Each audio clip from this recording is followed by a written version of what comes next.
Welcome to Uncommon Knowledge. I'm Peter Robinson. Joining me today, economist Thomas Sowell of the Hoover Institution, the author of such classics as Basic Economics and The Vision of the Anointed. By the way, The Vision of the Anointed explains everything. It is a truly great book. When I call that one a classic, I really do mean it. Author of such classics as The Vision of the Anointed, Dr. Sowell has most recently published Economic Facts and Fallacies, several topics from which we will now be discussing. Men and Women, from Economic Facts and Fallacies. I'm quoting you to yourself, Tom. Quote, "It is widely believed that the rise of American women in high-level occupations since the 1960s has been due to anti-discrimination laws, and that these in turn have been due to the feminist movement. In reality, the proportion of women in high-level occupations was greater during the first decades of the 20th century than in the middle of the 20th century, and all of this was before the feminist movement." Explain. Yes, in the first half of the 20th century, for example, in 1908, the percentage of women in who's who in America was twice what it was in 1950. And various fields, if you look at the women who got PhDs in economics, chemistry, who got law degrees, other postgraduate degrees, those were all higher in the 20s and 30s than they were in the 50s. And there was a very simple reason for it. Women in those days got married later. In the early years of the century. early years. Right. Over time, the age of marriage and the age of beginning to have children began to decline. And the classic era was, of course, the era of the baby boom. And that's when women hit a low in their proportion of the postgraduate degrees and in the professions in which those degrees would be used. Now, around 1956, the age of marriage began rising. And in 1957, the age of having children rose, strangely enough. And as that rise continued, you saw women rising again in these various professions. So that now one of the professions, they reached in 1972 the same proportion they had had back in 1932. And as the age of marriage kept rising and as the number of children kept falling, women went on to higher and higher levels. Now, the people on the other side say the opposite by the simple expedient of looking as if the world began in 1960. They ignore all the rest of that, and they say it's all due to the feminist movement, to anti-discrimination laws, and so forth. Well, you're right. I'm going to quote you again. "Among the many factors which influence male-female economic differences, the most elusive is employer discrimination."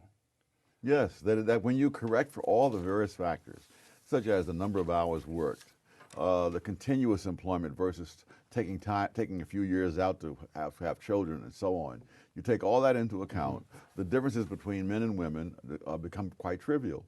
If you look at the academic world, or as far back as 1969, women who had never married and who had earned higher incomes than men who had never married.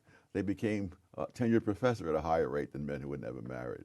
And then later on, if you look at the general population, if you take the women who are past the childbearing years and who work continuously, their incomes were higher than men who would work continuously, and so on. So the difference is that not that the employer is paying them differently, but that they have different characteristics. So the central variable in explaining economic differences between men and women is not employer discrimination, not the rise of feminism. It's that women, it's child rearing, marriage and child rearing. That's the variable. As that varies, a women's arrival or participation rate in high-level occupations varies with that. That's the correlation. Okay. Now, in principle, you note, family responsibilities could be perfectly evenly divided between fathers and mothers. But that isn't the way it has worked in practice. Quote, I'm quoting you again, "Since economic consequences follow from practices rather than principles, the asymmetrical division of domestic responsibilities produces male-female differences in income," close quote. Question, what are the policy implications of that? If we become fixed on eliminating male-female income differences, is it the case that the only choice, the only route for doing that is to involve the government in redesigning the very nature of the family? Well, or am I leaping to a melodramatic conclusion? No. Yeah, and logically that's certainly true. However, not all domestic responsibilities can be shared equally, such as having babies, which is not an inconsequential thing since the existence of the human race depends on it. But what it means is that women make choices that make a lot of sense for them. For example, the choice of occupations, that women tend not to go into occupations in which there's a very high rate of obsolescence. I mean, and if you're a computer engineer and you take 5 years out to have a child and have the child up to the age where you can put him in daycare, well, my gosh, the world has changed. Your job is gone. You'd have to start way back. On the other hand, if you become a librarian, you become a teacher, other occupations like that, then you can take your 5 years off, come back, and pick up pretty much where you left off. Right. Income facts and fallacies. You deal with a number of topics in Economic Facts and Fallacies about fallacies concerning income inequality, and so forth. Let's take three: income stagnation, executive pay, and social mobility. Income stagnation. You quote disapprovingly this assertion in the Washington Post: the incomes of most American households have remained stubbornly flat over the past 3 decades. And I say you quote that, and then you go on to demolish that. Would you demolish it for us, please? That statement, as it's made, has some semblance of validity. But the problem is you're talking about households rather than about flesh and blood human beings. One of the real fallacies that runs through a lot of talk about income is confusing statistical categories with actual flesh and blood people. Households are of different sizes. They vary over time. They vary from one group to another. They vary from one income level to another. So, for example, there are 39 million people in the bottom 20% of households and 64 million in the top 20%. So you're saying, yes, 24 million additional people do tend to have more money. The household thing is really a tip-off, I think. Whenever I see somebody quoting household income, he's trying to make things look bad. You know, it's as simple as that. All right. Yes. All right. There's a rule of life. Yes. For example, over a period of about 30 years, the household income rose by only 6%. Over those same years, per capita income rose by 51%, because the number of people per household was declining all the while. I see. And when you're comparing income brackets, the number of working people in the top 20% is some multiple of the number of working people in the bottom 20%. I see. So this notion that society is a layer cake divided into quintiles it's even quintiles is just wrong. You can do it by category, but that's not doing it by people. Right. Okay. Executive pay. One of the most popular, I'm quoting you, one of the most popular and fallacious explanations of the very high salaries of corporate executives is greed.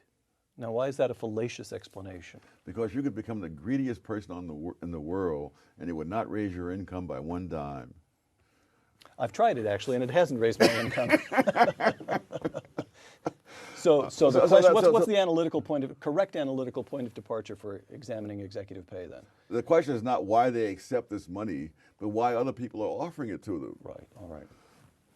And that's a matter of competition. Now, some people argue, you see, that you have these various boards on the corporation who are very generous in handing out the stockholders' money to the executives, and that's why they get these high salaries. Right.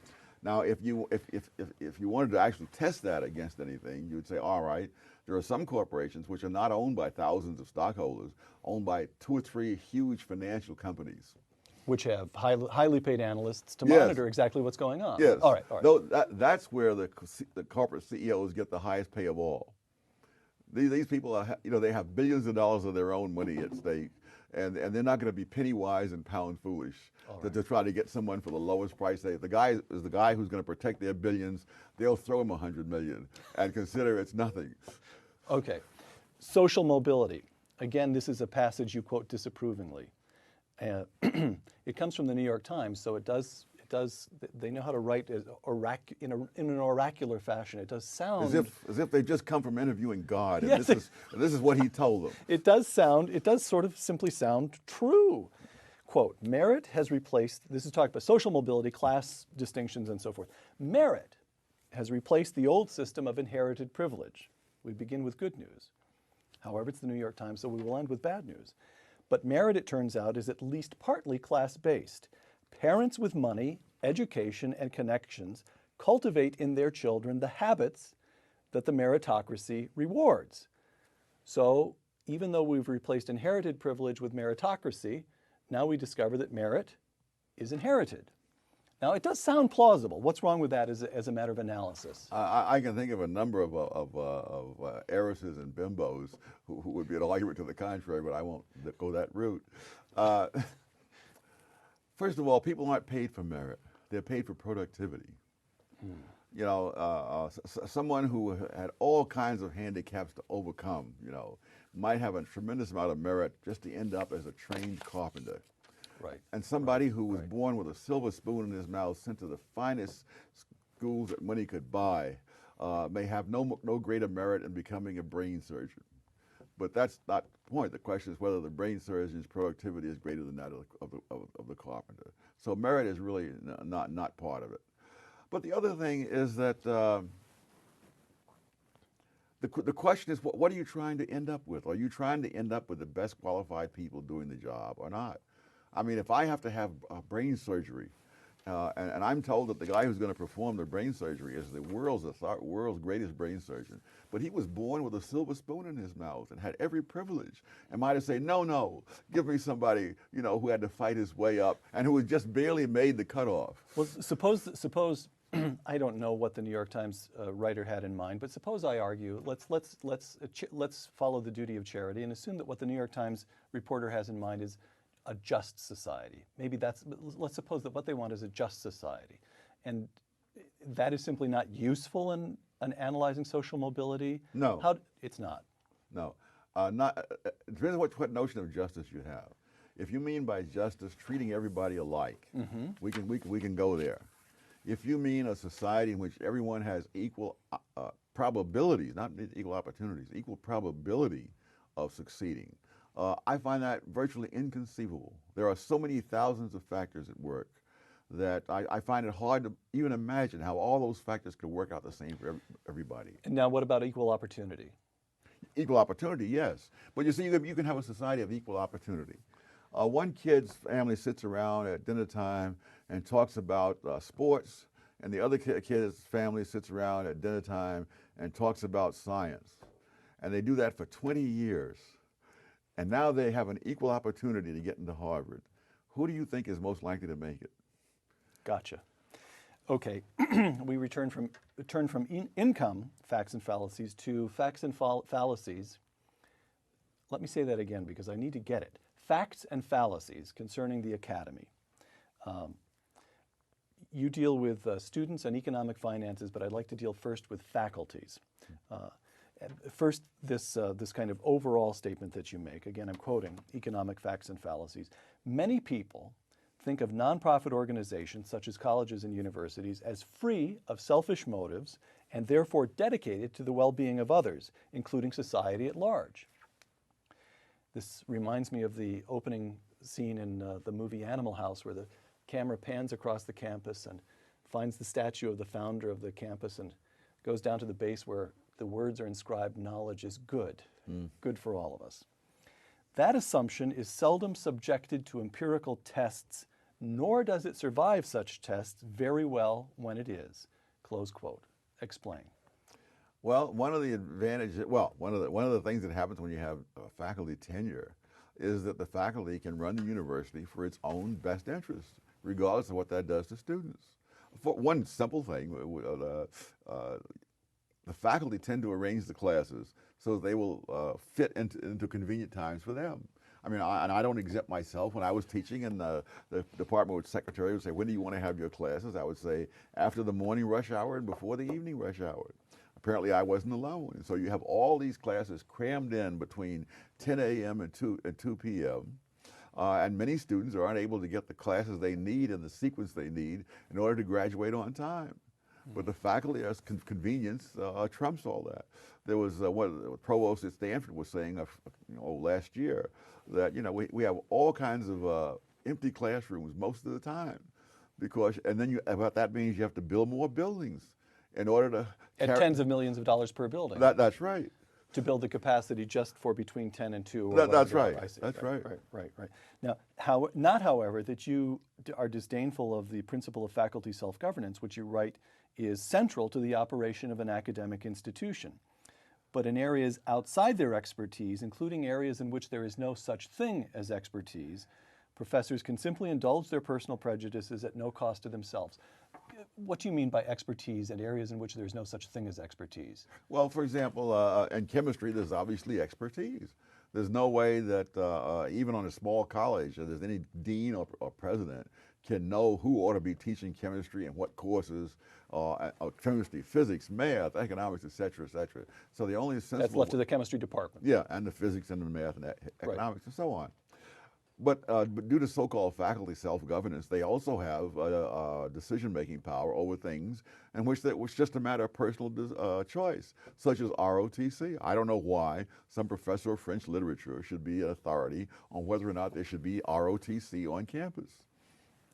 All right. You write about grade inflation and faculties. What's the connection? Oh, it's much easier on the professor if he has soft grades. My goodness, no one to complain, no one to take up his time, no one to create an unpleasantness, and it makes the administration happy, it makes the students happy, and if the professor doesn't care, it makes him happy. So you give every student an A, and nobody even bothers to ask for office hours for That's you. right. Gotcha. That's right. All right. Now here's kind of the question. Your argument here as regards faculty is that endowments, tenure, the continued giving from loyal and largely unquestioning alumni, all of these insulate them from what we might otherwise consider market forces, the market being the marketplace for education, and the customers would be the tuition-paying students, right? Okay. And yet, as you yourself say, you yourself make a large point of this, American universities are routinely ranked the best in the world. How can this be?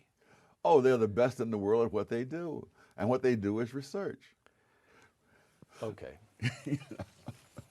When I was Actually, go ahead. When I was a tenured faculty member at UCLA, I used to love these discussions when someone was up with the up or out decision to make. Should he be promoted to tenure or should he be let go and so on? And you'd go around the room and I'd say, oh, the man is a terrible teacher. He doesn't do this, he doesn't do that. They'd go on, I'd listen to all this. And in the end, they'd vote him tenured. And then conversely, we had a guy who was really an outstanding teacher. When the vote finally came, and I must tell you that I was one of those who voted to let him go, because although I was convinced that the students would lose by his going, that was not the decision in my province. My province was to apply the rules set down by the university, and by those rules, which are heavily weighted toward research, he couldn't be kept there. And so he's off somewhere else, being an excellent teacher to somebody else, while the UCLA students have to take potluck. And so this is a point that you make, that the large research universities tend to be, in a certain sense, overweighted in reputation when kids are going around looking for undergraduate educations. That is to say, maybe you ought to look at a small liberal arts school. It may not be as famous, it may not have a world ranking, but that's because they're not doing research in particle physics. They may actually have the best physics department for teaching 19 and 20, right? Absolutely. In fact, the data show that if you look at the colleges whose students go on to receive the PhDs the most, you find all kinds of schools you never heard of outdoing Harvard and Yale. Grinnell, for example, Grinnell, right. Higher percentage of the people there. Harvey Mudd College for years has some multiple of its, a majority of its students going to get PhDs. That's not true at any of the Ivy League schools. Okay. Facts and fallacies concerning the academy. We've talked about faculty. I'd like to turn to students and academic finances. Students. One of the biggest fallacies, I'm quoting you again, is that attendance at big-name colleges and universities is virtually essential for reaching the top later in life. Kill yourself to get into Harvard because that's the golden road to the top at Goldman Sachs or General Electric. But it's not true? Well, no. An actual study was done of the CEOs of the top 50 corporations in America. Only 4 of them had Ivy League degrees. 2 of them had no degrees at all. Some went to community. So an Ivy League degree is only twice as good as no degree. That's one way of looking at it. All right, academic finances. This is, by the way, this is quite subversive, this one that I'm about to read here. Academic institutions often make the argument, I'm quoting you again, that their costs for educating a student are greater than the price they charge as tuition, which some take as a sign of the altruism of a nonprofit institution. But Since teaching is one of the joint products of an academic institution along with research and other activities, the meaning of such a statement is elusive.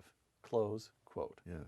This is one of the routine statements of higher education in America. No matter what we charge you for tuition, it's only a small portion of the total cost of giving you an education. Yes.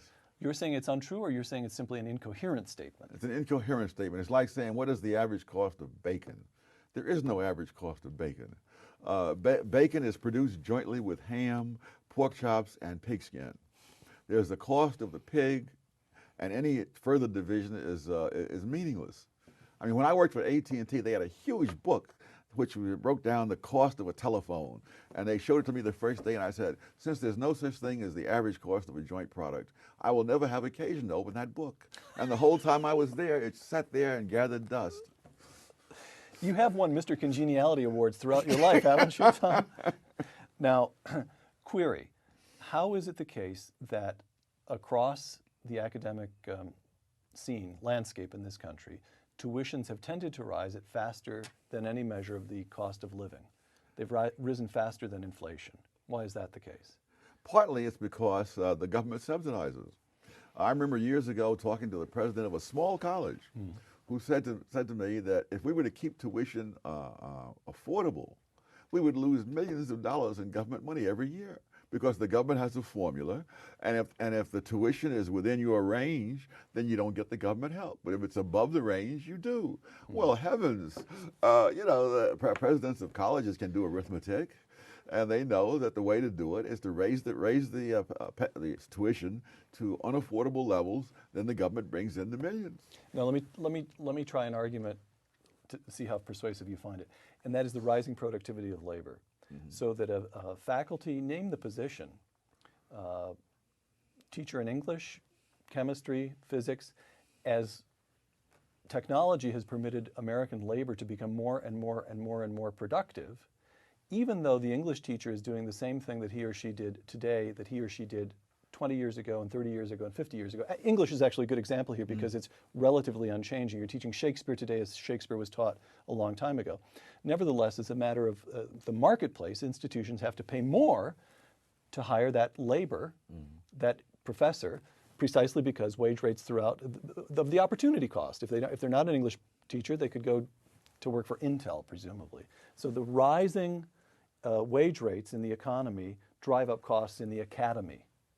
That's You one gonna buy theory. it? No. I thought it was pretty good. One of the things that happens is that over time, more and more emphasis is put on research. And for example, when I started teaching back in the 1960s, the average teaching load was about 12 semester hours. Today, that's considered backbreaking work. That was Cornell when you first? No, it was Douglas College at Rutgers University, and that was common. Now today, it's 6 semester hours. You've got to hire twice as many professors to teach the same number of courses. And that may be carried on the books as a teaching expense, is in fact a research expense, because the reason you have to do that is because you expect these guys to be grinding out these articles and books. Okay. Last comment on question on academic costs. Senator Obama has proposed a $4,000 a year refundable tax credit, refundable tuition tax credit for every year of college. You like that idea? Not particularly. All right. On to. I wouldn't be surprised if tuition didn't go up by $4,000. The minute that was enacted. All right. Or soon thereafter. All right. Facts and fallacies concerning race. The black family, quote, quoting you again, some of the most basic beliefs and assumptions about the black family are demonstrably fallacious, including the assumption that current fatherless families so prevalent among contemporary blacks are, quote, a legacy of slavery, close quote. Explain that one. Because the proportion of black kids who were raised in two-parent families was higher under slavery and for generations thereafter than today. That percentage was, go back to 1930 or 40, wasn't half the proportion of blacks being raised by single parents as there is today. Now, if slavery was the reason, why are these generations closer to slavery? And even under slavery itself, why were they raising their kids in two-parent families and they're not today? Okay, now, well, let me try an argument on you. And the notion there is that what is a legacy of slavery is somewhat weaker, demonstrably weaker, of family bonds. So that, yes, the black family is more intact in past decades than it is today. So was the white family. And as we get these strange social solvents of the 1960s that seem to weaken family bonds, they weaken bonds among the white families, but they devastate family bonds among blacks, precisely because they're weaker in the first place, and that is the legacy of slavery. What do you make of that one? Not much. I'm trying hard here. Well, I give you E for effort. It also depends on the level of income. That is, you're not going to be able to, someone who's in a position to go on to college, you know, and has a very good chance of becoming an engineer or something of that sort. A girl like that is not likely to get pregnant and ruin it all, as well as someone who's had a bad time in school, who has very, very poor prospects in the job market, and going on welfare is not that big a sacrifice as compared to whatever the options happen to be. Right. Similarly with crime, by the way. Right, crime. Well, crime, let me set this one up for you. Again, quoting from Economic Facts and Fallacies. Racial discrimination is frequently listed among the prime root causes of riots and other criminality among blacks, but crime among black Americans was declining for years prior to the decade of the 1960s with its landmark civil rights laws and its war on poverty programs. If crime is not arising from poverty, what's it arising from? What happens in the 1960s? They stopped punishing criminals.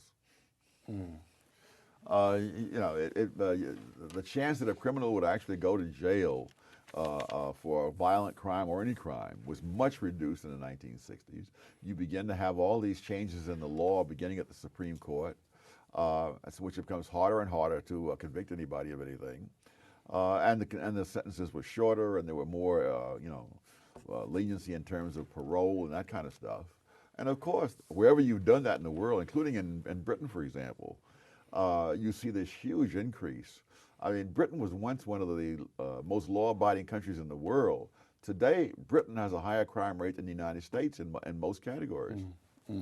You quote former Senator Edward Brooke, an African-American who grew up in the black community in Washington, D.C. during the 1920s and 1930s. This is Edward Brooke. Large areas of Washington, D.C., talking about the black community, were truly safe.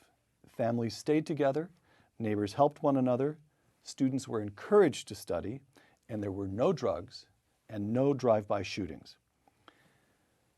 Was Edward Brooke's Washington of the 20s and 30s like Tom Sowell's Harlem of the late 40s, early 50s? Is that when you were living? It would be the 40s, from the early 40s. All right, the 40s. Middle, yes. All right. But I've heard you talk about Harlem. Yes. Yeah, I used to sleep out on a fire escape at Harlem. At midnight, if I was awake at midnight, I would go walking out to the nearest newsstand to get the morning paper to find out what the baseball scores were. I'm sure people don't do that today. Harlem felt safe. Yes. And what about the schools? The schools were a lot better. People expected me to meet the same standards that kids on Park Avenue met. Now that was undoubtedly unjust, but between that injustice and spending the rest of your life paying back for a poor education to begin with, I'll go with that injustice. All right. So what has happened in black America? Part of what's going on is that crime ceases to be punished. You've already mentioned that. What else is going on? Let me put the question the other way around. What can be done, if anything, what can be done to restore to Harlem today, or to those same black neighborhoods? Much of the geography is still the same. What can be done to make those neighborhoods in Harlem the way they were for you growing up in the 40s, or the way they would for Edward Brooke in the 20s and 30s? How can black America be restored? Mainly by fighting against all kinds of entrenched special interests who will not give up or budge an inch, starting with the teachers union. You need to be able to fire teachers who aren't teaching. You need to be able to have competing schools nowadays, because it'll take you forever to be able to fire the teachers, so that you'll give them an incentive to start teaching again instead of playing games in the schools. In the schools, as in the colleges, it is a lot easier not to teach. I mean, I'm always amazed at all the activities and projects they have in the schools, you know, all the while. And I'm looking at the international comparison. American students are way down at or near the bottom in these international tests. Why are we spending so much time, you know, hugging trees and doing other such stuff like that when our kids can't read? So if you had to choose one point, one place to begin the restoration of Black America, it would be with education. Yes. All right. Tom, let me end with, we've been talking about economic facts and fallacies. Let me end with just a couple of open-ended questions to see what's on the mind of Tom Sowell these days. Over the last 5 years, the Bush administration has spent $18 billion on AIDS in Africa. And during President Bush's trip to Africa, which is concluding as you and I speak today, rock star and AIDS activist Bob Geldof praised Bush as having done more for Africa than any other American president. How does all that strike you? I'd have to see what the consequences were. Nothing is easier than giving out money. You get very little resistance. The question is, what is the bottom line result? Has AIDS gone down as a result of all this? Okay. Barack Obama has a serious chance, polls indicate at the moment, an actual likelihood of becoming the first African-American president. What does that say to you about the United States? Well, it makes it harder for people to keep blaming everything on racism. On the other hand, I think at a time when Iran may get nuclear weapons, which may be passed on to terrorists, it is incredible that we should even be playing sort of demographic roulette and saying, wouldn't it be nice to have the first black president or the first woman president or whatever? We need whoever can do that job best because the future of the country depends on it. Hmm. Interviewing you a couple of years ago, Fred Barnes asked if you felt pessimistic about the future. You responded very simply and with distressing speed, yes. Would you like to amend or expand upon that answer? Yes, I feel more pessimistic now than I did then. Oh, Tom. Why? What's happened in the last 2 or 3 years to make you more pessimistic about the future? Well, we could start with Barack Obama, Hillary Clinton, and John McCain. You've talked about Barack Obama. What's wrong with Hillary Clinton? Oh, my. How many days do we have? Take the top 2 or 3 characteristics. An utterly cynical person. The whole thing, everything that happened during the Clinton administration, you can see that time and time again. McCain, he's better than they are, which is quite modest. That's the stoutest praise you can raise. That's the highest praise that I can manage. All right, last question. You write, no book can cover all the utter nonsense that politicians speak in an election year, close quote. Would you care to name one piece of nonsense that you didn't get the chance to cover in Economic Facts and Fallacies that you consider especially dangerous or annoying? The notion of that what we cannot afford in terms of medical care as 300 million Americans paying directly, we can somehow afford sending the same money through the government and paying for a government bureaucracy on top of all the other costs of medical care. Dr. Thomas Sowell, thank you very much. For Uncommon Knowledge, I'm Peter Robinson at the Hoover Institution. Thanks for joining us.